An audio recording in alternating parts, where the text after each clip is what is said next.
Do you ever wonder why your combined household income hits six figures every month, yet you're still staring at a hollow bank account by the 30th? You're grinding like a machine. Your partner is doing the same. But your financial security hasn't improved much since the days when our grandparents lived on a single paycheck. Welcome to the two income trap, place where earning more money is actually just a VIP ticket to a financial labor camp. Today, we're going to expose why doubling up is actually making your family poorer than ever. In the rosy world of economic theory, the math is naive. If one working person can support a family, then, when the second person joins the workforce, the family should automatically have a treasure chest for early retirement.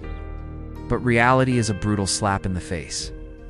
When income doubles, we don't get twice as rich. Instead, our fixed costs grow exponentially. We upgraded from a small apartment to a mortgaged mansion, from a scooter to a luxury SUV, and from home-cooked meals to overpriced delivery because nobody has the energy to hold a frying pan anymore. The trap snaps shut because you've played both of your strategic cards just to maintain a baseline. In 1970, the stay-at-home parent was the insurance policy. Today, if one of you sneezes or gets laid off, the entire financial house of cards collapses because your lifestyle was designed around the asterisk sum of two salaries, If you think bringing home a second salary of $4,000 means the family is $4,000 richer, you're being delusional. That second income is like a fresh steak thrown into a cage of hungry predators. First, there's the tax assassin. A second income is often taxed at the highest marginal rate because it sits right on the top of the first one. Then come the costs of working, childcare, commuting, and those $15 office lunches. But the most satirical part is exhaustion spending. When both of you are drained after 10 hours at the office, saving money becomes a luxury. You order expensive takeout, hire cleaners, and indulge in revenge shopping just to numb the work-induced stress. After deducting all this, a second earner might only contribute a few $100s to the actual bottom line. You're essentially trading your precious time with your children for the price of a cup of coffee per hour. We aren't working to support our families. We're working to support the system. The irony is that when everyone has two incomes, nobody gets ahead only, the price of housing skyrockets. This is what we call an educational arms race.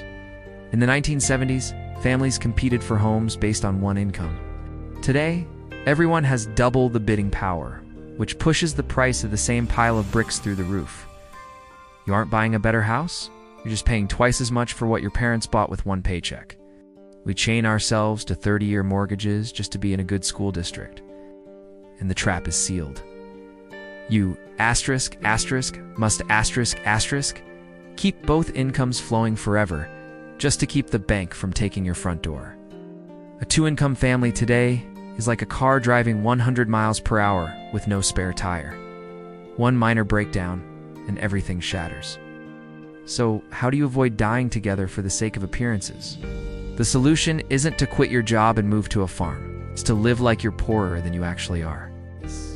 Build your entire life, your rent, your utilities, your basic groceries based on one single income Yes, you'll live in a smaller house than the colleague who's flexing on Instagram. But while that guy is sweating bullets at the mere mention of layoffs, you'll be sleeping like a baby. Because if one of you loses a job, you won't starve. Treat the second income as a weapon, not blood for your lifestyle. Use it to kill debt and build an investment fortress. Stop spending money you don't have to impress people you don't like. True wealth isn't what people see on you. It's what you can do when life hands you a bag of lemons. We've just exposed the trap that most of society is walking into. But the most important question isn't how much you earn. It's this. If one of your household incomes disappeared tomorrow morning, how long would you survive? A month? 3 months? Or maybe not even 2 weeks? Be honest with yourself and comment that number below.